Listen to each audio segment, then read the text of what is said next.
आज हम काम किस पे करने जा रहे हैं? प्रेजेंटेशन स्किल्स के ऊपर। मेरी इसके ऊपर पूरी एक किताब भी मौजूद है जिसके ज़रिए उसी में से मैं एक एक्सरसाइज आपके लिए लेकर आया हूँ और उसी को हम कर लेंगे तो इंशाअल्लाह अल्लाह करम नवाज़ी फरमाएगा। तस्वीर को देखकर आपके जहन में क्या बात आती है, इसके ऊपर मैं आपसे अर्ज़ करूँ।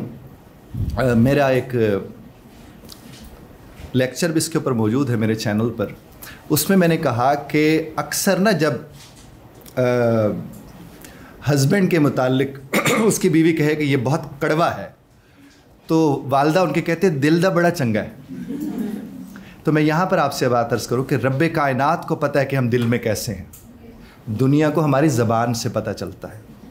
इसीलिए मैंने इसके ऊपर एक आर्टिकल लिखा था कि लफ्ज़ों से ज़्यादा लहजे लहूलियान करते हैं। लफ्ज़ उतनी तकलीफ़ नहीं देते जितना लहजे देते हैं। तो आपकी आवाज़, उसका उतार चढ़ाव, ये सब का सब प्रेजेंटर के रोल में आता है, चूँकि आज हम प्रेजेंटेशन पे बात करने जा रहे हैं। अब इस तस्वीर को देखिए, एक चाबी है, एक ताला है। अगर ये दोनों उलझ पड़ें तो ताला खुलने में देर ही लगेगी। और आपके ये तजुर्बे में आया होगा कि जब कभी भी आप चाबी लगाते हैं ताले को, और अक्सर क्या होता है आप यहाँ पर उलझे होते हैं और आप वहाँ उलझना शुरू कर देते हैं, और नतीजा उसका क्या निकलता है कि वक्त लगता है उसके खुलने में। और यहाँ तक कि इर्द गिर्द जो बुज़ुर्ग मौजूद होते हैं वो कहते हैं तसल्ली से आराम से ज़रा इसको खोल लो, ये खुल जाएगा, लड़ क्यों रहे हो ताले के साथ। और फिर वो ताला क्या होता है, खुल जाता है। ये मैं आपके बात अर्ज़ करूँ, मैं चूँकि प्रेजेंटेशन के लिए जाता हूँ लोगों को टीच करने के लिए। हम लोग जब ट्रेनिंग के लिए जाते हैं, मैंने लास्ट टाइम भी शायद अर्ज़ किया था कि उसके अंदर को 2-4 ज़रूर सड़े हुए होते हैं हमेशा। आपने चूँकि प्रेजेंटेशन देनी है तो आपको भी मिलेंगे ऐसे लोग। अच्छा, सड़े हुए की कोई होते कि आप जितनी अच्छी बात कर लो उसका मुंह बूथा ही रहता है, वो कभी मुंह नहीं रहता। आप जितनी अच्छी उससे बात करके देख, चूँकि वो पता नहीं कहीं अड़ा हुआ होता है जी। अब उसका आपने क्या करना है, प्रेजेंटेशन आप देने जाएं, खड़े हों और आपको पता है कि 2-3 ऐसे कैरेक्टर हैं मौजूद, चूँकि आप साथ होते हैं उनके, आपको तो वैसे भी पता होता है।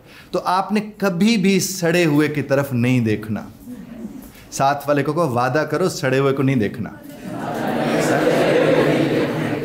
चूँकि आप जब सड़े हुए को देखेंगे वो आपको साड़ेगा, और जो यहां खड़ा अगर सड़ जाए तो वो सबको साड़ के रख देता है। One needs to be more than extra careful about that. अभी ये क्या है, वही जनी चाबी इधर जिम्मेदार है और ताला है साहब जिम्मेदारी। और अगर जिम्मेदार जिम्मेदारी के साथ उलझ पड़े तो उसके नताइज क्या निकलेंगे। जिम्मेदार खुद जिम्मेदारी बन जाता है।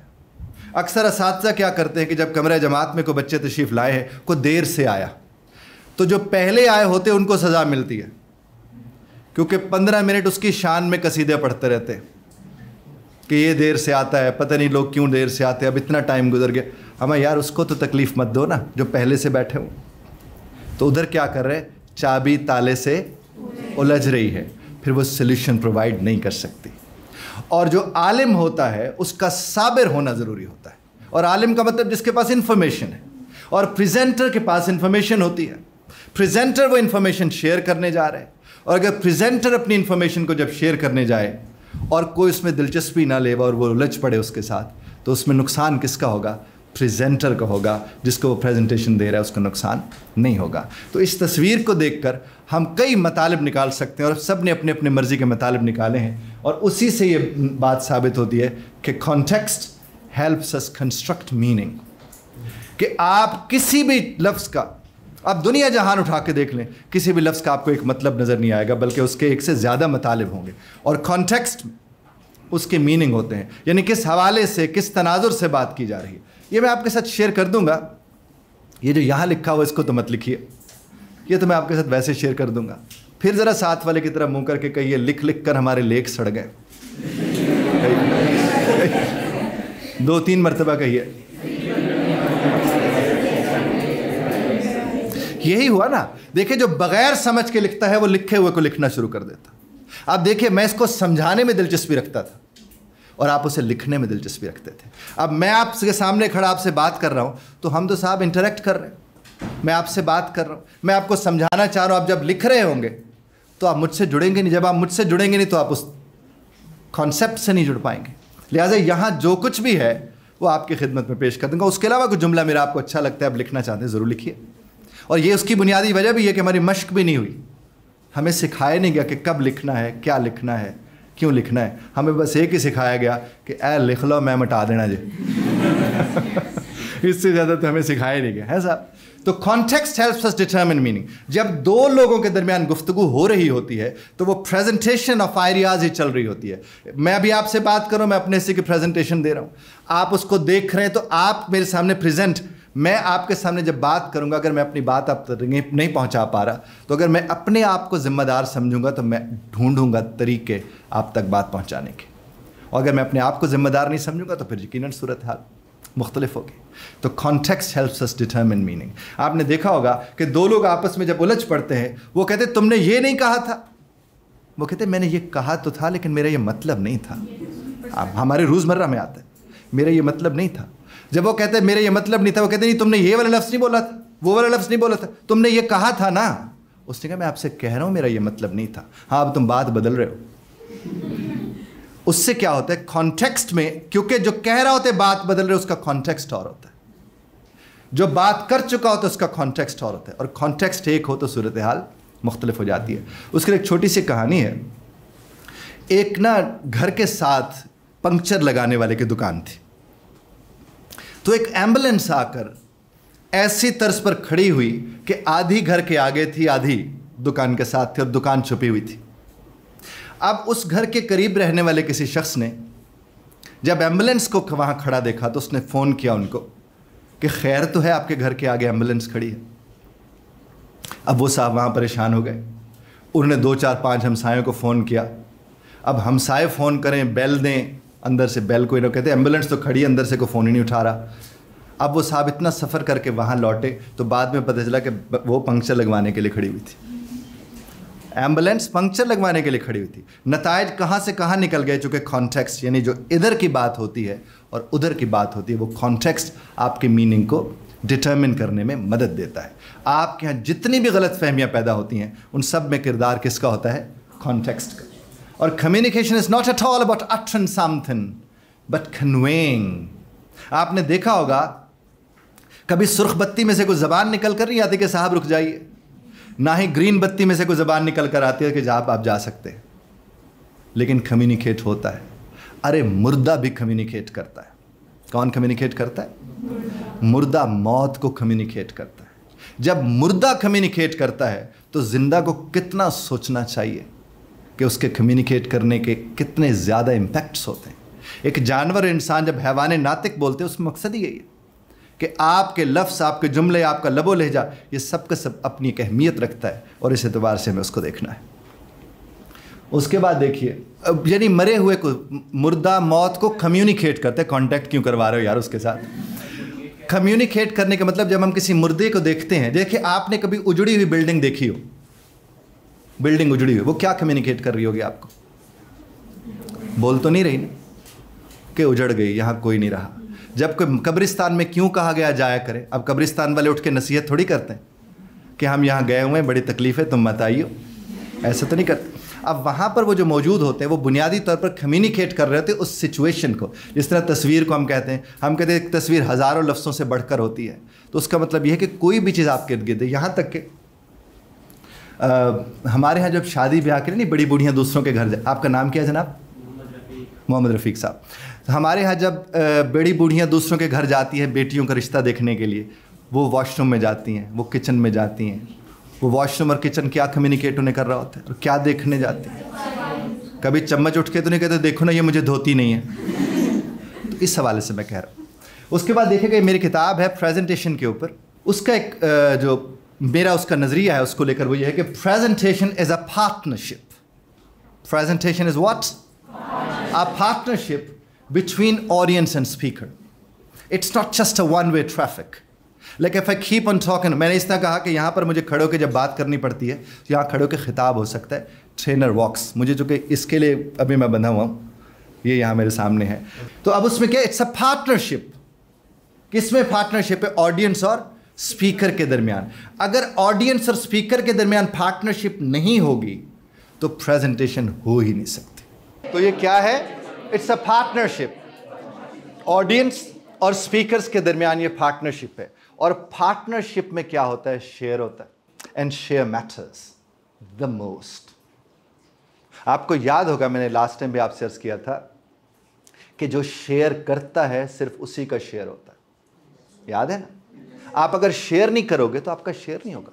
आप अगर इधर खड़े होकर स्लाइड्स पढ़ ही जाओगे तो आप अपना हिस्सा तो शामिल किसी न किसी तर्ज पर कर रहे हो, सुनने वाले तो नहीं उसको उस तरह से देख पा रहे। और आप सबको, हम सबको ये देखने को मिलता है कि जब बच्चे प्रेजेंटेशन देने के लिए आते हैं तो आधी जान तो उनकी वैसे निकली हुई होती है कि अब प्रेजेंटेशन हमने देने के लिए जाने, और उसकी बुनियादी वजह हरगिज़ ये नहीं होती कि उनकी तैयारी नहीं होती, उनकी तैयारी होती है, लेकिन चूंकि उन्हें मश्क नहीं है यहाँ पर आकर खड़े होकर बात करने की, फिर उसके नताइज उसी एतबार से निकलते हैं। हम जब हल को डिस्कस कर रहे हो ना तो हल को ही डिस्कस करना चाहिए। अब अगर हम बात करते हैं फला जगह ये हो रहा है, फला जगह वो हो रहा है, हम कोशिश करें कि हम वैसा ना करें। मुझसे किसी ने बात की कि बड़ी महंगाई हो गई है और उसके ऊपर ढेर बहस हो रही है। मैं उनसे कहता हूँ महंगाई तो हो गई है, हल इसका ये है कि मैं अपने वसाइल बेहतर करने की कोशिश करूँ। फिलहाल इसके अलावा तो कोई हल नहीं है। कुछ इसके कि मैं उसका बार बार जिक्र करता रहूँ। कल मेरा एक रेडियो शो था, ये Lahore college for women university में, वहाँ पर मैंने ये बात की। अगर आपको मौका मिले, मैं बल्कि वो आएगा मैं आपसे शेयर करूँगा, तो जो आपने मुझे बात मुझ तक पहुँचाई है उसके ऊपर ढेर सारा दुख मैंने शेयर किया वहाँ पर। तो रफ़ीक साहब आपको मिल जाएगा इंशाल्लाह वो। बट ये कि हमें क्या करना है, जो ठीक है हमें इसको करने की कोशिश करनी है। अब आज भी मैं आपको एक्सपीरियंशियल लर्निंग करवाऊंगा। मैं भी आपको ऐसी स्लाइड्स दिखाऊंगा जो भरी हुई होंगी और आपको बताऊंगा इस तरह नहीं होनी चाहिए, यानी एक्सपीरियंस करना है उसको। तो यहाँ पर क्या है, sharing matters, so share to ensure your share. यानी the moment you start interacting with the fellows around you, for you only then things go on. For example, if I am here, I talk with her, I talk with him, I talk with you, मैं आपसे interact करता चला जाता हूँ, तो इसका मतलब क्या है, जो मैं प्रेजेंटेशन दे रहा हूँ वो आपको लगेगा कि यार प्रेजेंटेशन का मतलब है क्या। It is all about interaction. It's all about what? Interaction. And no interaction, no learning. Interaction के बगैर learning हो ही नहीं सकती। और इंटरेक्शन हो तब सकता है जब फन होता है। समझ रहे बात? तो ज़रा मिलके मेरे साथ जुमला बोलिए। मेरी ये किताब का ही जुमला है, कहिए कि no fun no interaction, no interaction no learning, no learning no earning. बात पहुंच रही है ना? आपकी वो लर्निंग जो आपको अर्निंग की तरफ लेकर जाती है वो प्रेजेंटेशन है। If you can present you can make the difference, and this is what you have to understand। और इसी चीज़ को आपको समझने की अज़हद ज़रूरत है कि हमने क्या करना है, इंटरेक्ट करना है। इंटरेक्ट करने का मतलब क्या है, you won't be glued to the dais, podium, rostrum। आप इसको ग्लू करके नहीं खड़े। और ये तो बहुत बड़ा दुश्मन है प्रेजेंटर का, जो कि आपको छुपा लेता है। जब आपको छुपा लेता है तो बुनियादी तौर पर आपको लग रहा होता है कि अगर मेरी टांगें कांप रही हैं, और मैं अभी भी कांप ही बोलता हूँ कि अगर मेरी टांगें यहाँ कांप रही तो वो छुपी हुई ना हो, मैं सामने आऊँ, मैं बात करूँ, क्योंकि face is to face life. चेहरा अता ही इसलिए हुआ कि ज़िंदगी को चेहरा कराया जाए, और प्रेजेंटर का ये जॉब होता है। If you share you interact. अभी मैं क्या करता हूँ, मैं आप भी आपसे बात करता हूँ, फिर आप कहते हो साथ वालों से बात करें, फिर कहते हो पीछे वालों के साथ खड़े होकर बात करें, फिर मुझसे बात करें। मकसद क्या है, आपको मौका फराहम करना, इंटरेक्ट करने का मौका फराहम करना। ये ज़रूरी नहीं है कि मेरी तरफ से आने वाला हर जुमला आपके दिलो दिमाग का हिस्सा बन जाए। हो सकता है हमसाये की बात ज़्यादा अच्छी तरह समझ आ जाए। इसलिए मैं, और ये सुन्नत मुस्तफ़ा सल्लल्लाहु अलैहि वसल्लम भी है, और हमें इसको इस तरह पर देखना भी चाहिए। उसके बाद जनाब मन ये देखिए, प्रेजेंटर होता क्या, it's a journey from what to how. Again it's a chapter of that book, a journey from what to how. जो आपको इल्म है, आप जानते हैं, वो आप जानते हैं ना साहब, दुनिया को कैसे बताओगे, दुनिया को कैसे पता चलेगा कि आपके पास इल्म है। और बड़े बच्चे डिजिटल मार्केटिंग के कोर्सेज करते, मैंने स्पेशल इसके ऊपर अंग्रेजी के कोर्सेज तैयार किए। यानी आपने अमेज़ॉन का कोर्स कर लिया, आपने दूसरे कोर्सेज कर लिए, ये कर लिए, वो कर लिए। जिस घड़ी आपको अंग्रेज से बात करनी पड़ती है, जहां आपको डॉलर मिलते हैं, आप बात ही नहीं कर सकते। काम तो आपको आता है, व्हाट्स पार्ट तो है आपके पास, knowledge you have, but when it comes to how, फिर क्या होता है, बड़े बड़े इदारे के वो लोग जिनके ताल्लुकात भी होते हैं और अंग्रेजी भी ठीक होती है, वो फिर 5 करोड़ का प्रोजेक्ट उठाते हैं। हमारे बच्चे को 70,000 रुपये, 50,000 रुपये, 80,000 रुपये रखते, और वो कहते हैं 70,000 लबरे होर की चाहिए। वो ये नहीं सोचने की सलाहियत रखता कि अगले को 5 करोड़ लबरे है, और वो किस बुनियाद पर, कम्युनिकेशन एंड प्रेजेंटेशन के ऊपर। और शाह साहब ने ये बहुत अहम किरदार अदा किया सवाल, और माशाल्लाह वो तो खैर खुद एक अहद है इस एतबार से कि आप लोगों की जो कुछ भी आप करके फिर, आप डॉक्टर हो, आप नर्स हो, आप इंजीनियर हो, आप software engineer, whatever you are doing, even psychologist हैं, साइकोलॉजी के मेरे तो लाइफ कोच की हैसियत से काम है सवाल।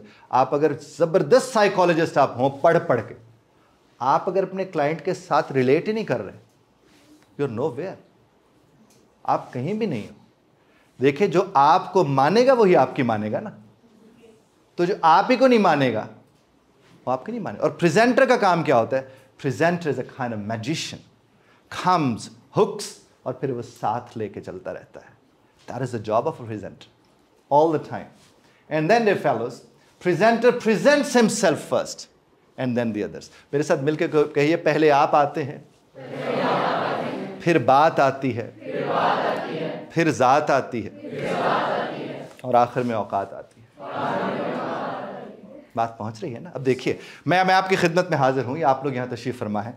जो आपका दिखना है वो दिखता है, प्रेजेंटर पहले आता है, उसके बाद वो जो भी बात करता है वो तो बात की बात है ना साहब। जब वो आया और वो था कि आए, हंसे, निगाह को पलटा, चले गए, और किस सादगी से कितने करामात कर गए, बोले नहीं। ये है आपकी प्रेजेंट, जिसको नॉन वर्बल कम्युनिकेशन कहते हैं। आप नॉन वर्बली कम्युनिकेट कर दिया आपने, अब बड़े सोने लग रहे हैं, अच्छे लग रहे हैं, आप आए, खड़े हुए, बात की, लेकिन जिस घड़ी आपने जबान खोली वहां पर वो जॉब आती है। Am I clear? And one has to. और आप लोग पढ़े लिखे लोग हैं, और इंसान की जबान इसलिए ही ठीक होनी चाहिए कि वो इंसान है। उसकी अगर जबान ठीक और साफ नहीं होगी तो वो किसकी होगी? और प्रेजेंटर का मतलब ये नहीं कि जो यहां खड़ा होकर प्रेजेंटेशन देता है वही प्रेजेंटर होता है। आप अपनी कोई भी बात जब अपने वालिद साहब की खिदमत में पेश करते हैं, अपनी वालदा साहिबा की खिदमत में पेश करते हैं, आप अपने उस्ताद की खिदमत में पेश करते हैं, बहन भाइयों से बात करते हैं, दोस्तों से करते हैं, अब क्या रोल प्ले कर रहे होते हैं? Role of a presenter. आपका वो सारे का सारा रोल ही प्रेजेंटर का होता है। And this is what you are doing, and this is what you must be doing. इसीलिए आप अपने आप को पहले पेश करते हैं। अब यह है कैरेक्टरिस्टिक्स जो है प्रेजेंटर की, ये बड़ी अहम कैरेक्टरिस्टिक्स है जो आपके जहन में होनी चाहिए कि एक प्रेजेंटर होता क्या है, वो करता क्या है। सबसे पहला काम वो क्या करते हैं? Opens with impact.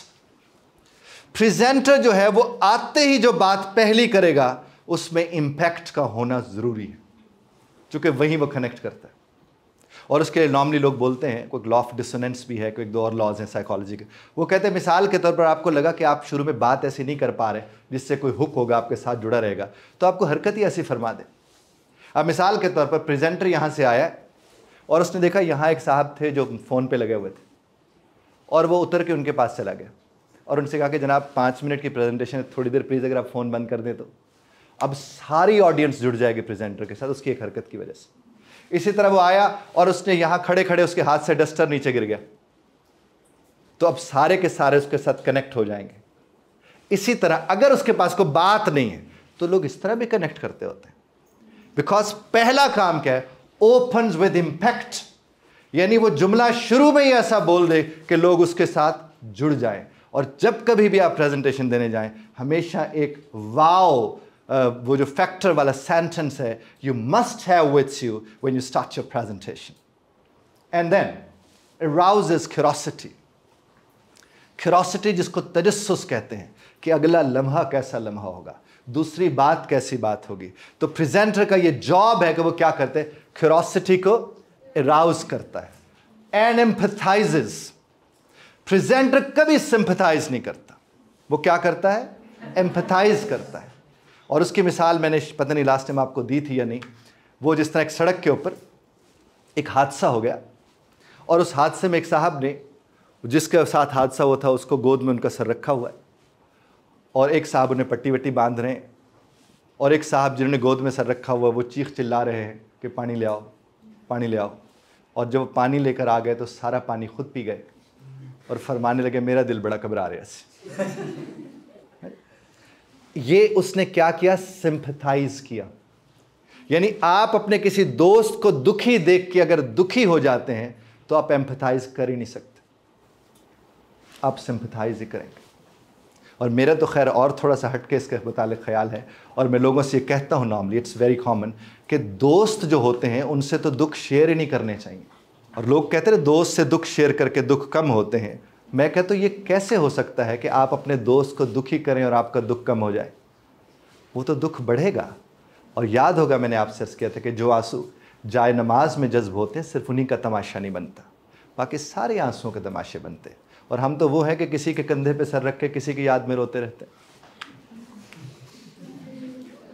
Shows solutions.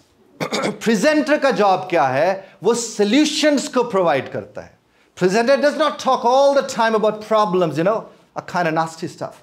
वो कभी भी ऐसा नहीं करता कि वो क्या करता रहे, खराब हालात का जिक्र करता रहे, मायूसी का जिक्र करता रहे, उसने भी तो वो किया, इसने तो भी तो वो किया। Presenter does not come up with these kind of things. उसका एक ही काम होता है, वो क्या करता है? सॉल्यूशंस प्रोवाइड करता है। वो बेनिफिट्स के ऊपर एम्फसाइज करता है। और सबसे अहम बात, स्टेज फोकस्ड। आप ऑडियंस में हमेशा 2, 4, 5 कैरेक्टर होते हैं जो आपको कहीं ना कहीं और लगाना चाह रहे होते हैं। और प्रेजेंटर का जॉब क्या होता है कि वो कोशिश करे कि उनकी भी इज्जत में कमी ना आने दे, उनकी अहमियत को भी सामने रखे, लेकिन साथ साथ अपने काम को सामने रखे कि किसी एक बंदे को बुनियाद बनाकर ये ना कि वो घूमता फिरता रहे, कभी इधर कभी उधर कभी उधर। Stage focused engages the audience. आपके ऑडियंस अगर इंगेज नहीं है, आप प्रेजेंटर हैं ही नहीं। और makes it memorable, makes it memorable, that is presenter. अभी प्रेजेंटर दावा करके जा सकते कि मुझे भूल के दिखाना, प्रेजेंटर कर सकता है। और समटाइम प्रेजेंटर नीड्स, उसको जरूरत नहीं है ये कहने की। कई हमारे जिंदगी में प्रेजेंटर ऐसे हैं जिनको हम नहीं भूल पाते। उन्होंने हमें आकर नहीं कहा था साहब मुझे लगा बात अच्छी की मैंने, प्लीज भूलना मत मुझे। कभी प्रेजेंटर आके ये नहीं कहता। आपने देखा होगा हमारे मोहल्ले में, लड़के वड़के इसको जानते हैं, मोहल्ले में इधर उधर कुछ मसाजिद ऐसी होती हैं जहाँ के जो खतीब होते हैं बड़ी सोहनी खिताबत फरमाते हैं, बड़ा अच्छे तरीके से। हम लोग करीब की मस्जिद छोड़ के उधर चले जाते हैं। क्यों? क्योंकि वो प्रेजेंटर अच्छे होते हैं, वो बात को बड़े सलीके से पेश कर रहे होते हैं। And then again memorable, and the last one closes with impact. आपने सिर्फ शुरू नहीं करना इम्पैक्ट। कुछ होते ना रिश्तेदार अक्सर उधेड़ के छोड़ देते हैं। प्रेजेंटर का भी ये जॉब नहीं है। वो जिस तरह किसी ने बड़ी बात खूबसूरत की कि उकाब को थी गरज फाख्ता पकड़ने से, और जो गिर पड़ी तो उसे नीम जान छोड़ गया। ये वाला काम यहां नहीं होता। Presenter's job is what starts with an impact and closes with an impact. वो कभी ऐसा नहीं करता, वो किसी को नहीं छोड़ता। शुरू से लेता है एक बात को और आखिर तक अपनी बात को मुकम्मल करता है। Opens and closes. और यहां तक कि नफ्सियात में भी ये कहा जाता है when you sit with someone, आप किसी के साथ बैठे हैं, आपने ओपनिंग किया तो उसको क्लोज करें, जो कि आधा अधूरा उधेड़ के छोड़ देने वाले फिर जाए। और रिश्ते जिस तरह मुरम्मत के मोहताज होते हैं, इसी तरह प्रेजेंटेशन के अंदर भी छोटे छोटे टुकड़े लगा लगा के आप अपनी बात को आगे बढ़ाते जाते हैं। उसके बाद जनाब, presenter ensures impact from beginning to end. ये प्रेजेंटर का जॉब है, मुकम्मल करता है, वो अधूरा नहीं छोड़ता। आपने कुछ लोग देखे होंगे, आप कोई बात करने लगो और अगर उसे बात का इल्म हो तो वो आपको बात पूरी नहीं करने देते। आपको शेर आपको आता हो, आप वो शेर पढ़ें, शेर के ना 4 हिस्से होते हैं, पहले हिस्से के 2 हिस्से, फिर दूसरे के दूसरे।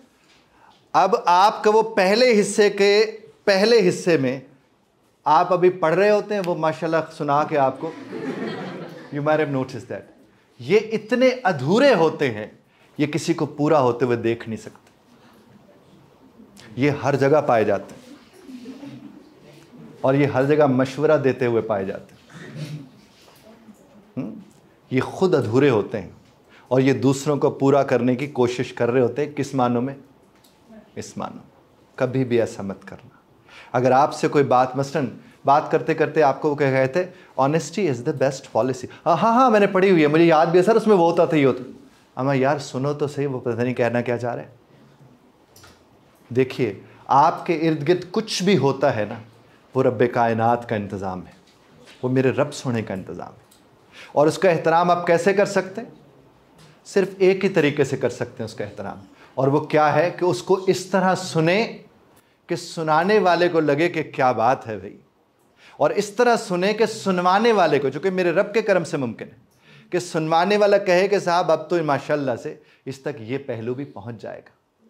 लेकिन नहीं, हम जब किसी बात को सुनते हैं, अगर हमारी सुनी हुई बात हो, हमारी ना सुनी हुई हम सुनते कहाँ हैं, और अगर सुनी हुई हो तो उसको तो बिल्कुल भी नहीं सुनते।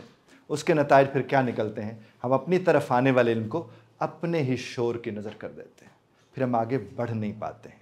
तो मेरी आपसे यही गुजारिश होगी कि आपको जब कभी भी कुछ बताने लगे आपके असातिज़ा, आपके बहन भाई, सुनी हुई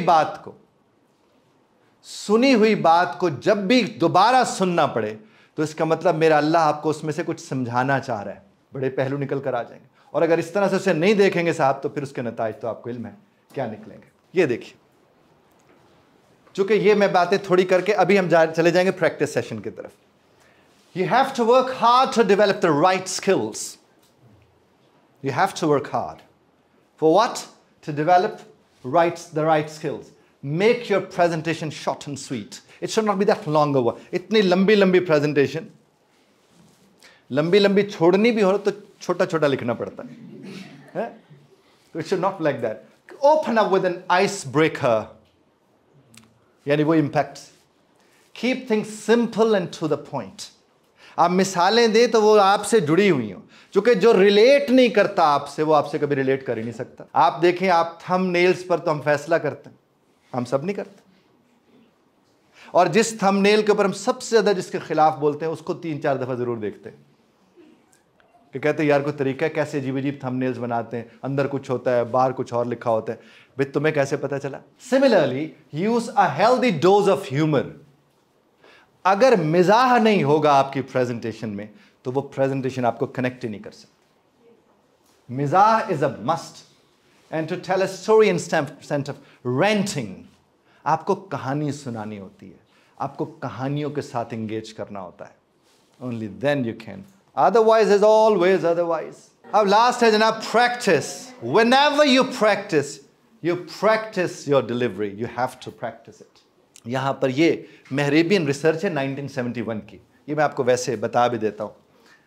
देखिए साहब, साथ वाले की तरफ मुंह करके कहिए, तुम्हें पता है 55% हमारा दिखना दिखता है। फिर कहिए उसे, है जी। और 38% द वे यू साउंड, यानी आपकी आवाज का उतार चढ़ाव, rise and fall of your tone. 38% और 7% कंटेंट है। 7%। और हमने जो पढ़ाइयां पढ़ी हैं उसमें 100% कंटेंट होता है। यानी जिनके लिए सब कुछ है वो कहीं नहीं है। साथ वाले को कहो,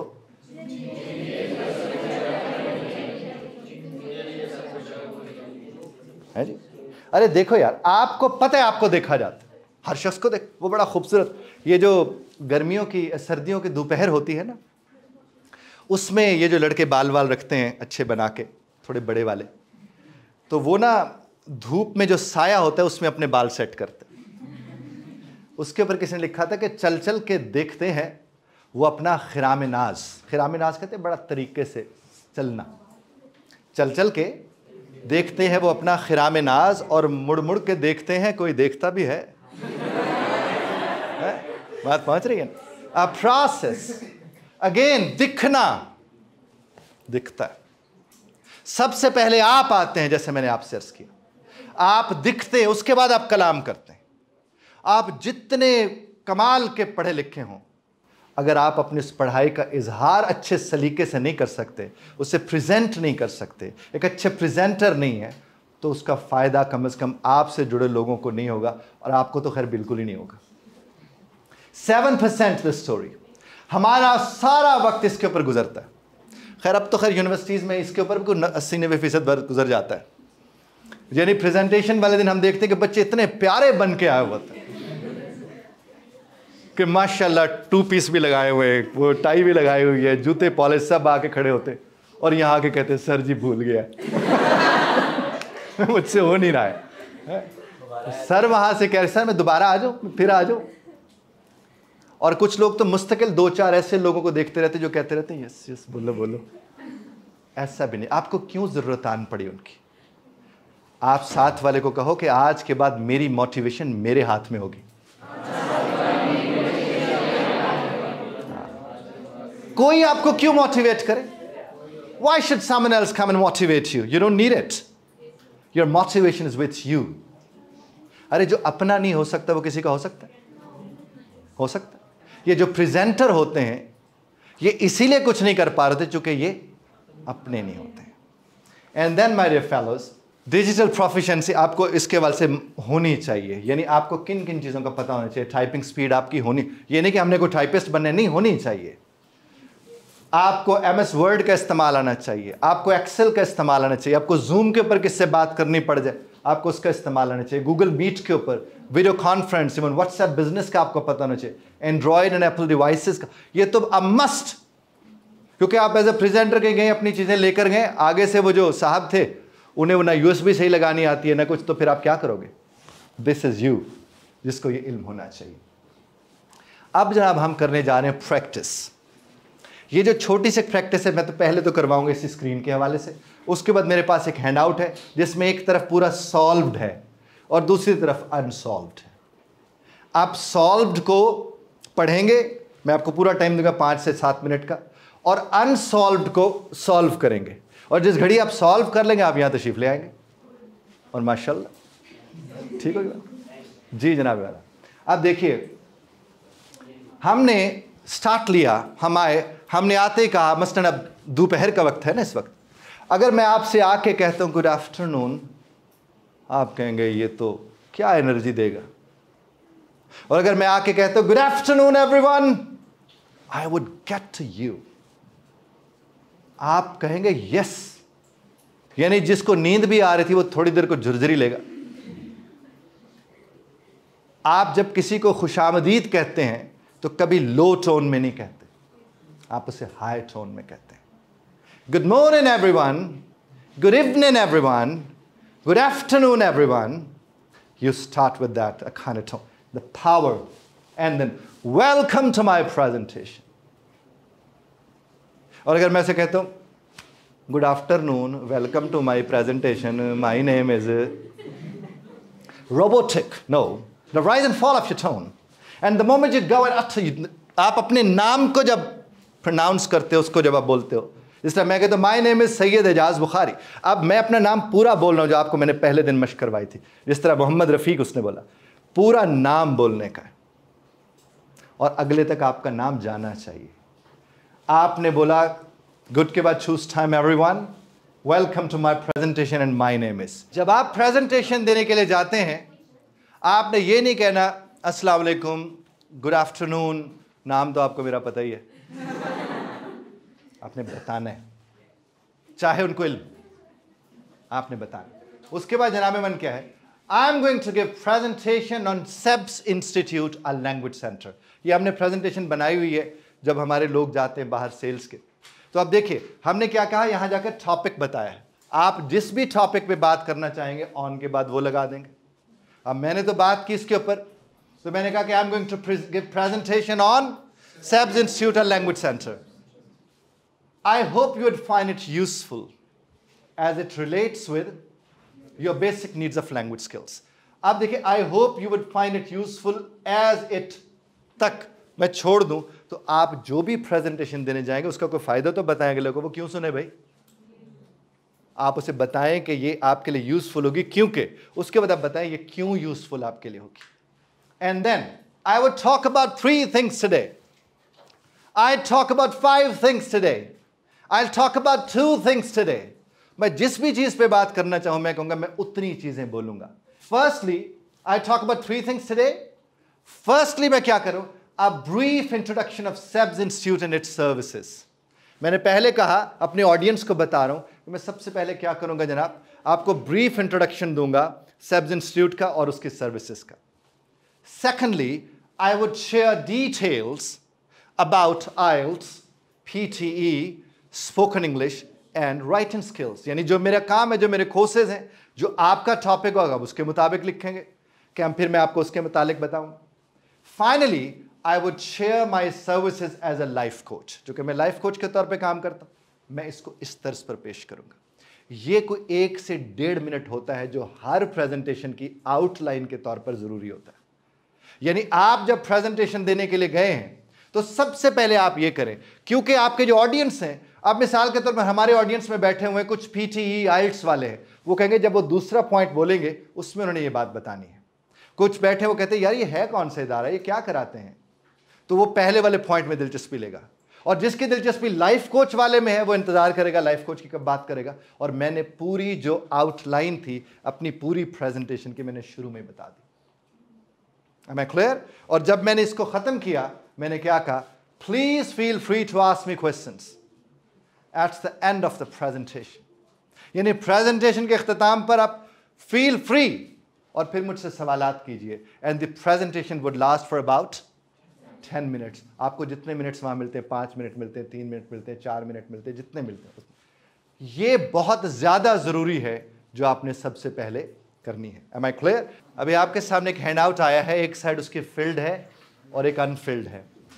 अब आपने क्या करना है कि जो फिल्ड साइड है वो आपको रीड आउट कर देगा। आप थोड़ा ना बेटा इनको रीड आउट कर देंगे आप इनके लिए। अब आपने जो आपकी फिल्ड साइड है उसको आपने पढ़ना है, उसको आपने पढ़ना है, समझना है, और उसके बाद जो उसकी अनफिल्ड साइड है वो मैं आपको बताऊंगा उसका हमने क्या करना है। अभी आपने फिल्ड को अच्छी तरह से 3 to 5 मिनट से अच्छी तरह से इंडिविजुअली पहले पढ़ें। पहले से आप इनको रीड आउट कर देंगे। आप उसके लिए क्या करेंगे, इंडिविजुअली पढ़ने। अभी किसी से नहीं पूछना कुछ समझ नहीं आ रहा तो please read it to your individually and don't forget to write your name and date. अब आप इसको बदल लीजिए, उलट लीजिए। ये जो है ये मैं आपके ग्रुप में भी आपसे शेयर कर दूंगा। आप इस जितनी फोटोकॉपीज करवा लें आप इसकी रख लें। आपको कभी भी प्रेजेंटेशन देनी हो किसी भी चीज़ पर, अभी मैंने आपको इमेजेस लगाना नहीं सिखाया जो आपने तस्वीरें लगानी होती है सब। अभी मैं आप कह रहा हूँ कि ये आपका तैयार है ना, कोई आपसे कहते हैं प्रेजेंटेशन देनी है, आपके मसले कोई नहीं है। 3, 5 हद 10 मिनट लगेंगे, इसे फिल करें, you are ready for presentation. अब आप क्या करें, अपनी मर्जी का कोई टॉपिक उठाएं जिसके ऊपर आपके पास नॉलेज है, उस नॉलेज को फिल करें यहाँ पर जो आपके पास यहाँ मौजूद है, और फिर आप यहाँ आ जाएंगे प्रेजेंटेशन देने के लिए। बेशक सामने रख के दे देना, बिस्मिल्लाह कीजिए। That's cool, great, and you're ready to present too. That's wonderful, mashallah. Assalamu alaikum everyone. My name is Khadija Muzammil and I'm here to present a topic about forgiveness. That's wonderful. It's a rather recent, मतलब थोड़ी नई field है psychology में, positive psychology, उसका topic है forgiveness। और इसमें हम ये मैं सबसे पहले इसका इंट्रोडक्शन बताऊंगी, उसके बाद मैं ये बताऊंगी कि उसका इम्पैक्ट क्या है एवरीडे लाइफ पे, हर बंदे की ज़िंदगी में फॉरगिवनेस की क्या अहमियत है। और उसके बाद उसको कंक्लूड हम एक स्टोरी के साथ करेंगे जो 2 सिस्टर्स की है, और उसके बाद आपको उसका मतलब आप डेली लाइफ में जैसे फॉरगिवनेस को हम देख रहे होते हैं कि ये शायद हम अगले बंदे पे एहसान कर रहे हैं उसको माफ़ करके, मगर इट्स बेसिकली ये आपके अपने लिए बहुत पॉजिटिव फील होता है किसी को माफ़ कर देना, और फॉरगिवनेस आपके लिए है, अगले बंदे के लिए नहीं है। तो फर्स्ट पॉइंट मेरा ये है, इंट्रोडक्शन में मैं आपको ये बताऊंगी कि फॉरगिवनेस क्या है। फॉरगिवनेस इज समथिंग लाइक हम ये सोच रहे होते हैं कि हमने अगर हमारे साथ किसी ने बुरा कर दिया है तो हम उसको माफ़ कर देंगे तो शायद वो दोबारा भी वो हमारे साथ इस तरह कर दे, गलत कर दे, मगर हम ये नहीं सोच रहे होते हैं कि अगर हम उसको दें माइट भी वो चेंज हो जाए और शायद वो किसी और के साथ ऐसा नहीं करे। तो फॉरगिवनेस किसी के लिए आप उसके साथ एहसान नहीं कर रहे होते। Forgiveness is basically for you, आपकी अपनी सेटिस्फेक्शन के लिए, आप कितने कंटेंटेड हैं, आप उसको माफ़ करने के बाद आप कैसा फील कर रहे हैं, ये सब आपके लिए होता है। उसके बाद दूसरी चीज़ आपको फॉरगिवनेस में इसका इम्पैक्ट क्या डेली लाइफ में, जैसे कि हम हमेशा ही देखते हैं कि आजकल ज़्यादातर देख रहे हैं कि हमारी सोसाइटी में जैसे कि उसकी क्या कह रहे हैं, सॉरी जैसे कि डाइवोर्स रेट बहुत बढ़ चुका है। इस वजह से कि लोग एक दूसरे को माफ़ नहीं कर रहे हैं, उनके अंदर पेशेंस ही नहीं है कि लोग अगले बंदे की बात ही बर्दाश्त करें। तो बेसिकली जो फॉरगिवनेस है वो आपके डेली लाइफ में, आपकी रिलेशनशिप्स में, आपकी मैरिड लाइफ में, आपके फैमिली के साथ, उनके साथ आप कैसे रहते हैं, इसको बहुत इम्पैक्ट कर रहा होता है। आप अपनी वर्क प्लेस पे लोगों के साथ किस तरह हैं, या आप उनको किस तरह डील कर रहे हैं, या अगर उनसे कोई गलती या आप अथॉरिटी में हैं तो आप उनको अगर माफ़ कर देते हैं तो आपका एक अच्छा ही इमेज उनके सामने पोर्ट्रे होता है, आप कुछ बुरा नहीं कर रहे हैं।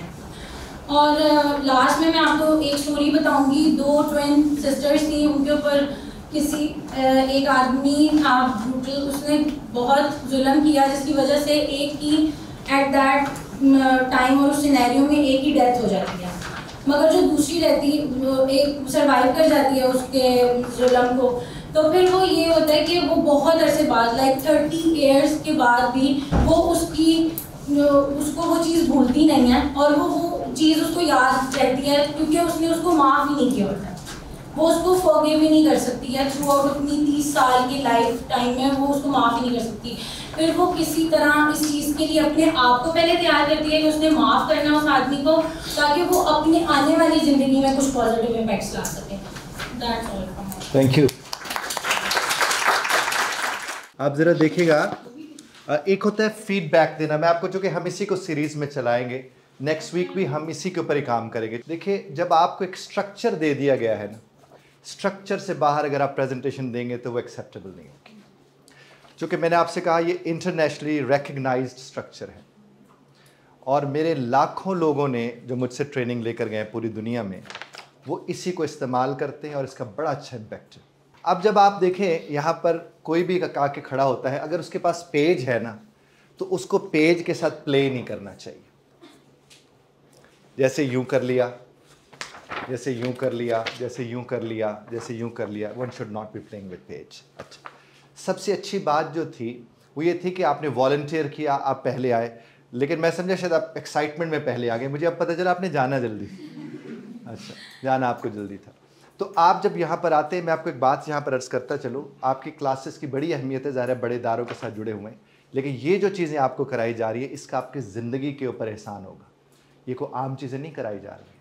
आप सब चीज़ें कॉम्प्रोमाइज़ करें, कोशिश करें इन क्लासेस को कॉम्प्रोमाइज़ नहीं करें। अब देखिए, हमारे पास, मुझे इतने लोगों की असाइनमेंट मैंने किसी के ज़िम्मा नहीं लगाई, अपने किसी असिस्टेंट के भी, कि आप लोगों का काम वो चेक करें। मैं एक मेरे हाथ की मेरे से ही चेकड आपका काम आपको वापस मिलेगा, मैं उसे खुद चेक कर रहा हूँ।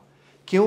क्योंकि ये खैर का काम है और खैर के काम को हम लोगों पे नहीं डालना चाहते हैं। तो उसके बाद आपने क्या करना है, जब आप यहाँ पर आते हैं, आप यहाँ पर जब आप प्रिपेयर हैं, आप आए हैं, तो मुझे वो सारे स्ट्रक्चर्स चाहिए होंगे।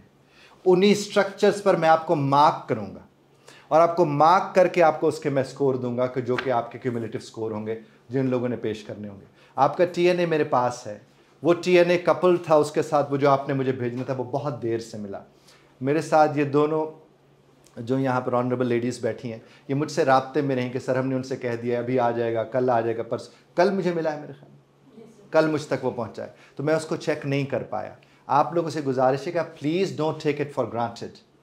आप पढ़े लिखे लोग हैं, आपको इस तरह की सहूलतों को फॉर ग्रांटेड नहीं लेना चाहिए। जब आप मार्केट में जाएंगे, मैं आपको अपनी बात अर्ज़ करूँ, मैं चूँकि एज ए लाइफ कोच मैं 30,000 से 50,000 रुपये लेता हूँ 40 मिनट एक बंदे से बात करने का। और जब हम यहाँ पर आते हैं तो खैर के लिए आते हैं। और वो आदमी जो वहाँ पर, आप कभी, आपको तो चूँकि आपको तो अपना ज़ाहिर इल्म होता है, बाकी लोगों का उतना इल्म नहीं होता। जो लोग बाहर बैठे हैं और वो हमसे सीखना चाहते हैं, पढ़ना चाहते हैं, और हम उन्हें अवेलेबल नहीं है, वो अफोर्ड नहीं कर सकते, उनका जब कंपैरिजन आपके साथ होते हैं, आपको तो मुफ्त में वो चीज़ें मिल रही हैं, तो आपको उनकी कदर करनी चाहिए। आप उनकी कदर करेंगे, आप ही का भला है, आपके अलावा किसी और का इसमें कोई भला नहीं है। हमारा तो यह है कि अल्लाह के हुजूर हाज़िरी लग जाए। मैं भी हाजिर हूँ, शाह साहब भी मेहनत कर रहे हैं, ये लोग भी बैठे, सब अपने हिस्से से कोशिश कर रहे हैं। आप अगर ये काम, ये वो कोई 2 साल या 4 साल का डिग्री प्रोग्राम नहीं है आपका, कि जिसमें चलो कोई बात नहीं, जैसे तैसे हम करा लेंगे, खैर है, ऐसा नहीं होगा। ये आपका जितने भी 5-6 महीने का प्रोग्राम है। मैं खुद हैरान हो रहा था जब मैडम ने मुझे कहा कि सर वो अभी बच्चे 40% आए हैं या 50% आए हैं, मैं हैरान हो रहा था। आप जैसे जो चुने हुए बच्चे हैं, क्या चुने हुए बच्चों का इंतज़ार उस्ताद को करना चाहिए? नहीं करना चाहिए। आप तो चुने हुए लोग हैं, आपका वो इंतज़ार करना चाहिए। हम आपकी खिदमत में हाजिर हों तो लगे कि आप तशरीफ़ फरमा है, कुजाइज़ के कि हम इधर उधर बैठ के वक्त अपना गुजारे कि वो बच्चे आ जाएं तो हम जाएं। ज़रूर आप पढ़ते हैं, पढ़ना चाहिए, सारे बच्चे पढ़ रहे हैं, लेकिन अगर एक मौका मेरे रब ने फ़राहम किया है तो प्लीज़ ऐसा मत कीजिए मैं आप सबसे गुजारिश करूंगा इसका ज़्यादा से ज़्यादा फ़ायदा उठाएं। मेरे पास 2.5 करोड़ नंबर जो है इंडिया से है जो कहते किसी तरह आप हमें टाइम दे दें। मैं 2.5 करोड़ नंबर बता रहा हूँ, आप हमें पढ़ा दें। वो पता नहीं क्या क्या चीज़ें हमें समझते हैं और हमारे पाकिस्तान के बहुत से लोग में समझते हैं। शाह साहब के पास शायद 2.5 अरब नंबर हो।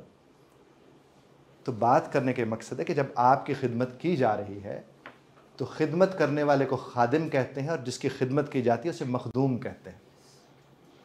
आपके पास खादिम अच्छे आ रहे हैं, आप मखदूम तो अच्छे बने, अपनी खिदमत तो अच्छे तरीके से करवाएं। और आप यहाँ जब तशरीफ़ लाते हैं, प्रेजेंटेशन देते हैं, काम करते हैं, आप ही की ज़िंदगी में फ़ायदा होगा। आप जब किसी अच्छे ओहदे पे जाएंगे, जब आपकी प्रेजेंटेशन वो लेंगे, अगर आप प्रेजेंटेशन नहीं दे सकते वो नहीं रखेंगे। और आने वाले 2, 4, 5 बरस के बाद तो मुझे डिग्रीज़ वैसे भी नज़र नहीं आ रही कि होंगी कि नहीं होंगी। आपको आपका काम आता होगा। मसलन वो साइकोलॉजिस्ट अगर बन रही हैं, अगर वो एक अच्छी साइकोलॉजिस्ट है, उन्हें प्रेजेंटेशन देनी आती है, अपने क्लाइंट को इंगेज करना आता है, बस यही ज़रूरी है। तो आप लोगों से गुजारिश करूँगा कि प्लीज़, बहाना तो ये बना, लेकिन मेहरबानी कीजिए। आपको असाइनमेंट चूँकि मैं अब भी दे के जाऊँगा, वो जल्दी मिलेगी तो काम होगा। और अब आप लोगों ने कम से कम इसी के हिसाब से 2 प्रेजेंटेशन अपनी तैयार करके हार्ड कॉपी में लानी है और वो उसी दिन आप लेकर आएंगे, मुझे नहीं जमा करानी, उस दिन आके देनी है। लेकिन आपने प्रेजेंट करनी है यहाँ पर। और उस दिन मैं आपको बताऊंगा फ़ॉन्ट क्या होते हैं, साइजेस क्या होते हैं, इमेज कैसे लगाते हैं, कलर कॉम्बिनेशंस क्या होते हैं, वो मैं आपको उस दिन बताऊंगा। क्योंकि मुझे पीपीटी पे भी आपसे प्रेजेंटेशन नहीं चाहिए, मुझे आप प्रेजेंट करते नज़र आए। और इसकी मश्क आप करेंगे कि इसके सामने अपना मोबाइल सामने रखें और खड़े होकर अपने बात करें आपको, ताकि पता चले आप चल कैसे रहे हैं। आपको पता चले कि आपने अपने आप को जब दिखेंगे ना, आपको पता चलेगा आपके हाथ में कोई चीज़ थी तो वो कैसे थी। इसी तरह से आप देखिए, ये मैंने अंगूठी पहनी हुई है ना, अब क्या खाम पता नहीं चलेगा मैं अंगूठी यूँ करता रहूँगा, जो बुरी बात है। मैं घड़ी के साथ खेलता रहूँ, जो बुरी बात है। पेंसिल हाथ में रख के उसके साथ प्ले करता हूँ, विच इज़ नॉट गुड। तो जब आप सामने होते हैं तो आपको देखा जा रहा होता है, आप उसके मुताबिक चीज़ों को करने की कोशिश करें। होमवर्क मैंने आपको दे दिया है कि नेक्स्ट टाइम आपने लिखना कुछ नहीं है, अपने ये 2 जो हैं इनकी आप कॉपीज़ लेंगे, चूँकि आपके साथ वो शेयर हो जाएगा, उसको आप फिल करेंगे और यहाँ पर आकर आप उसे प्रेजेंट कर देंगे। Am I clear? और वो जो आपकी प्रेजेंटेशन होगी, उसी प्रेजेंटेशन पर पीछे मैं बैठ के एक जनरल फीडबैक यहीं पर देकर eight the end of the presentation आपको एक जनरल फीडबैक दूंगा। और उस दिन आपको बताऊंगा फीडबैक लेते कैसे हैं और फीडबैक देते कैसे हैं। I simply would be talking about that thing too. ठीक है?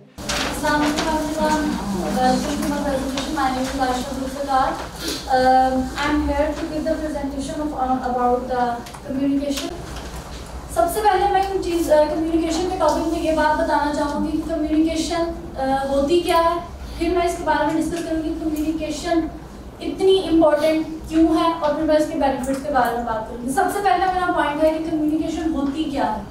जैसे कि अभी सर ने भी हमें बताया कि कम्युनिकेशन का मतलब होता है कि ऑडियंस और स्पीकर के दरमियान एक इंटरेक्शन बन जाता है कम्युनिकेशन के थ्रू। तो कम्युनिकेशन सिर्फ एक तरह की नहीं होती, कम्युनिकेशन होती है 2 तरह की, वर्बल कम्युनिकेशन और non verbal communication. Verbal communication में एक प्रेजेंटर या फिर स्पीकर अपने थॉट्स, अपने थिंकिंग को, अपने पॉइंट को, अपना जो उसने सीखा हुआ था वो उसे दूसरों को सिखाना चाहते, बताना चाहते। नॉन वर्बल कम्युनिकेशन क्या होती है कि आप अपने आई कॉन्टैक्ट से, अपने हैंड मूवमेंट से किसी को पॉइंट आउट करके इस तरह से आप नॉन वर्बल कम्युनिकेशन करते हैं। मेरा नेक्स्ट पॉइंट है कि कम्युनिकेशन इतनी इम्पोर्टेंट क्यों है। हम, आप, मैं, हम सब ये जानते हैं कि 2 लोगों के दरमियान में मसला ही तब खड़ा होता है जब 2 लोग आपस में बैठकर बात नहीं करते। चाहे वो मियाँ बीवी हो, चाहे वो वालिदैन और औलाद का रिश्ता हो, चाहे वो साथीज़ा और तलबा का रिश्ता हो, किसी भी तरह का हो।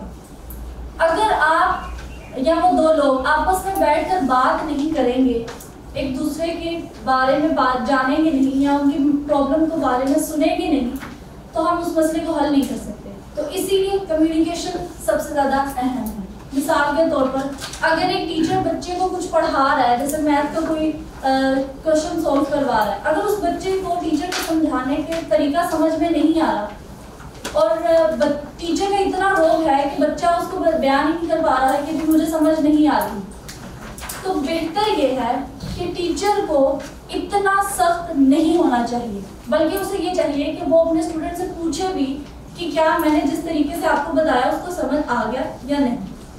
अगर स्टूडेंट खड़ा होकर बता रहा है कि जी मुझे समझ नहीं आता, ये बहुत अच्छा है, कि टीचर को पता चले कि उसे समझ नहीं आ रहा, अपना पैटर्न चेंज करके उसे समझाने की कोशिश करेगा। मेरा दूसरा पॉइंट ये है कि कम्युनिकेशन के फ़ायदे क्या हैं। जैसा कि मैंने अभी आपको इसमें बता दिया कि कम्युनिकेशन इंपॉर्टेंट है, कि सिर्फ दो लोगों के दरमियान में जो कॉन्फ्लिक्ट्स हैं, जो प्रॉब्लम्स है, उसको सॉल्व करने में आसानी होती है। That's all. अगर आप में से किसी को क्वेश्चन है तो थैंक यू वेरी मच।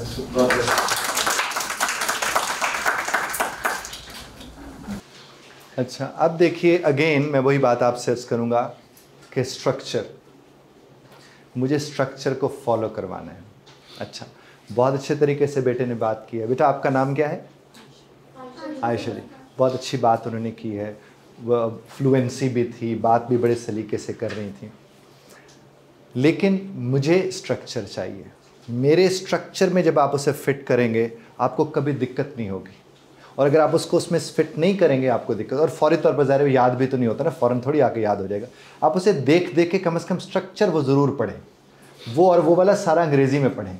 आगे तो वैसे छोटे छोटे जुमले अंग्रेज़ी के अगर आप उसमें बोल दें तो अच्छी बात है, नहीं तो आप उसे उर्दू में भी बोल सकते हैं जिस तरह आप बोलना चाह रहे हैं। और ये सारा स्ट्रक्चर अंग्रेज़ी में लिखा हुआ ज़रूर है, उर्दू में भी आपने बात करना, आप इस तरीके से बात करें, कभी इररेलेवेंट बातें नहीं होगी। लिहाजा please take care of the structure. पहले उसी तरह आउटलाइन बताएं। अभी आउटलाइन का मैं देख रहा हूँ तो कि मुझे आउटलाइन कब आएगी, वो एक आध जुमला आता है, उसके बाद पूरी कहानी होकर पूरा ख़त्म हो जाता है और हम कहीं भी नहीं होते। तो ये मैं आपसे गुजारिश कर रहा हूँ। अस्सलाम वालेकुम everyone, good afternoon. My name is Tuba Afzal and I am going to present you about personality types. I hope you will find it useful as it relates with your personality type. I would talk about three things. Firstly, about Carl Jung, the famous psychologist, and his MBTI personality test, Myers-Briggs personality test indicator. And secondly, I would share about what is personality type. Okay, I'll tell you about that. And lastly, I'll talk about 16 different personality types about which Carl Jung has described. Firstly, I will give you some basic information about the personality types. About Carl Jung and his MBTI test. Can you clap for her right away? Wonderful. You followed and you corrected yourself. That's the wonderful thing. God bless you. Please. Karl जंग एक famous psychologist है। उसने हमें personality types के बारे में बताया और इसके अंदर वो ये कहता है MBTI टेस्ट हम लोग ऑनलाइन भी अवेलेबल होते हैं। आप किसी भी वेबसाइट पे जाके जहाँ पे MBTI टेस्ट अवेलेबल है वहाँ पे MCQs वगैरह सॉल्व करें तो आपको अपनी पर्सनैलिटी टाइप पता चल जाती है। वैसे कहा जाता है कि ऑनलाइन आपको ठीक से पर्सनैलिटी टाइप नहीं पता चलती क्योंकि कुछ एड्स वगैरह आ जाते हैं। तो उस दिन सर ने बताया था कि आप खुद से भी अपनी पर्सनैलिटी टाइप जज कर सकते हैं। जैसे इसमें 4 फैक्टर्स होते हैं। वो फर्स्ट वन होता है एक्सट्रोवर्ट इंट्रोवर्ट, कि आप एक्सट्रोवर्ट हैं या इंट्रोवर्ट हैं। इसमें से आपने कोई लोग एम्बिवर्ट भी होते हैं, लेकिन आपने देखना होता है कि आपकी प्रेफरेंस किस चीज़ में है। ज़्यादातर आप लोग एक्सट्रोवर्ट होना पसंद करते हैं, सोशल होना पसंद करते हैं, या इंट्रोवर्ट होना पसंद करते हैं। और फिर दूसरा पॉइंट इसमें आता है फीलर थिंकर, कि आप फीलर हैं या थिंकर हैं, कि ज़्यादा फील करते हैं कि सोसाइटी में क्या हो रहा है और कोई भी छोटे छोटे इंसिडेंट आपको हर्ट कर जाता है या आप बहुत ज़्यादा सेंसिटिव हैं तो आप फीलर होंगे। और अगर आप हर चीज़ सोच समझ के करते हैं, अच्छा उसके कॉस्ट एंड बेनिफिट्स देखते हैं, कॉज एंड इफेक्ट्स देखते हैं किसी भी चीज़ के, तो वो आप थिंकर होंगे।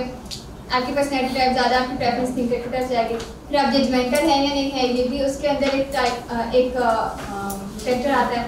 और इंट्यूटिव और सेंसर। इंट्यूटिव कि आप कुछ भी होने वाला होता है लेकिन आपको अंदर से फील आ रहा होता है कि कुछ होने वाला है, लेकिन ये नहीं पता कि क्या होने वाला है। कोई रीज़न के बगैर आपको बुरा फील हो रहा होता है, तो वो उसका मतलब है कि आपकी इंट्यूशन स्ट्रॉन्ग है।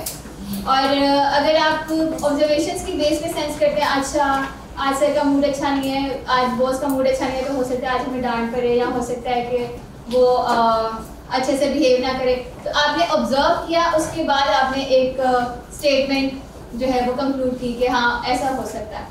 तो वो इसका मतलब होगा कि आपकी प्रेफरेंस ज़्यादा सेंसर की तरफ है। Second point Now I'll discuss about the second point. It is about what is your personality type. तो आप ये जो अभी मैंने सारे पॉइंट्स बताए हैं, ये 4 पॉइंट्स होते हैं, ENFJ है, ये INFJ है, ESFP है, ESTP है, तो ये सारे आपको इससे पता चल जाएंगे कि आपकी प्रेफरेंस जो है वो ज़्यादा किस चीज़ की तरफ है। और lastly I will talk about 16 different personality types. जो कार्ल जूंग है उसने टोटल 16 पर्सनैलिटी टाइप्स बताई हैं कि ह्यूमन बींग्स की 16 पर्सनैलिटी टाइप्स होती हैं। कोई एक्सट्रोवर्ट होता है, इंट्रोवर्ट होता है, मतलब चारों फैक्टर्स मिलकर आपकी एक पर्सनैलिटी टाइप बनती है, जो कि आप कहीं से भी टेस्ट फिल करके तो पता कर सकते हैं। In conclusion, in this presentation my objective was to tell you about different personality types and you can identify your personality type by solving any online test. And I've covered points about personality types, about Carl Jung, about different personality, about that personality test. And thank you so much. That is the end of my presentation. I hope you find it useful. If you have any questions, you may ask. Thank you very much. जी, अब देखिए इन्होंने presentation दी और इन्हें ज़्यादा सहारा लिया देख के पढ़ने का, तो उस वजह से ये काफ़ी हद तक स्ट्रक्चर्ड रही हैं। अब क्या होगा कि जब आप लोग प्रेजेंटेशन देने के लिए आएंगे, अगर आप उसकी रिहर्सल प्रैक्टिस करके अच्छी तरह से आएंगे तो फिर क्या होगा, जिस तरह वो बात कर रही थी, इन्फॉर्मेशन उनके पास थी, स्ट्रक्चर वो यहाँ से उठा रही थी, लेकिन जब वो स्ट्रक्चर उठा रही थी तो जो टोन थी स्ट्रक्चर की वो फ्लैट थी, उसमें राइज एंड फॉल नहीं था। जब टोन फ्लैट थी तो इम्पैक्ट नहीं होता। और आपने अगर उसे प्रैक्टिस किया होता है, जिस तरह आप देखें ना, मैं कहता हूं जब टोन फ्लैट होती है तो इम्पैक्ट नहीं होता है, इसका कोई इम्पैक्ट नहीं होगा। मैंने कहा जब टोन फ्लैट थी तो उसका इम्पैक्ट नहीं होगा। ये मैंने जब बोला जब टोन फ्लैट थी उसका इम्पैक्ट नहीं होगा। अब जो मैं ये बोल रहा हूँ, ये मैं क्या करूँ, उसको इंटोन कर रहा हूँ। तो प्रेजेंटर का काम क्या होता है, वो लफ्ज़ों से शक्लें बनाता है। अब जब हमने कहा कि प्रेजेंटर लफ्ज़ों से शक्लें बनाता है, इसका मतलब वो दर्द की बात करेगा तो दर्द की शक्ल देगा, वो खुशी की बात करेगा तो खुशी की शक्ल देगा, वो अच्छी बात करेगा तो अच्छी शक्ल देगा। वो पुराने दौर, मिसाल के तौर पर कहते दूर की बात है, और अगर वो कहेगा दूर की बात है, बहुत फ़र्क पड़ेगा। बात समझ रही है? ये जो शायर होते हैं, ये जो मौसीकार होते हैं, वो क्या करते हैं? वो यही करते हैं, लफ्ज़ों से शक्लें पैदा कर लेते हैं। और आप हम सब करते हैं। इसीलिए जब आप एज ए प्रेजेंटर यहाँ पर आएंगे तो आप क्या करेंगे, एक पिक्चर गैलरी बन जानी चाहिए उसके लिए, जो उसको वो विजिट कर रहा हो, आपका जो लिसनर है, आपके जो ऑडियंस है। और वो कब करेंगे, जब राइज एंड फॉल होगा ऑफ द टोन।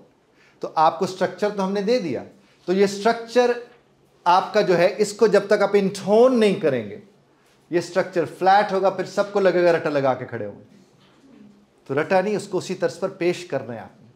क्योंकि आप उसे उसी तर्ज पर पेश करेंगे तो मुख्तलिफ सूरत हाल होगी। आपने देखा होगा, अब आप किसी से पूछते हैं क्या हुआ, और किसी से पूछते क्या हुआ, कितना फ़र्क है तो वही क्या हुआ।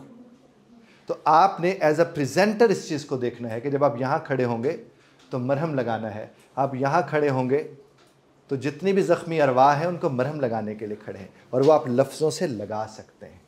इसीलिए जब आप ये करें, 2 तैयार करेंगे और उसमें से अपनी मर्ज़ी के कोई प्रेजेंटेशन आप नहीं दे सकेंगे, उसमें से मैं कहूँगा जनाब इस पर दे दीजिए, है जी, समझे बात को ना। तो इसलिए आप लोग ज़हनी तौर पर उसके लिए तैयार होकर आएगा, बार बार उस पर आपको रिकॉर्ड कीजिए और यकीन कीजिए, क्योंकि पहली को हमारी मुलाकात है, अब नेक्स्ट जो है, आप यकीन कीजिए कि जब आप उस वक्त आएंगे आप इतना बदले हुए होंगे, इतना अपने आप को मुख्तलिफ समझेंगे, चूँकि आप बार बार उसकी मशक कर, और एक दफ़ा ये फिट हो गए स्ट्रक्चर, फिर तो मसला ही कोई नहीं है ना। फिर कोई किसी भी वक्त कह दे प्रेजेंटेशन दे, जितना नॉलेज है वही तो बताना। और जहाँ तक ताल्लुक़ है कि अब इसमें फ़ॉन्ट क्या होना चाहिए, वो क्या होना चाहिए, वो मैं आपको इंशाअल्लाह हम अपने नेक्स्ट लेक्चर में जाकर उसके ऊपर बात करेंगे।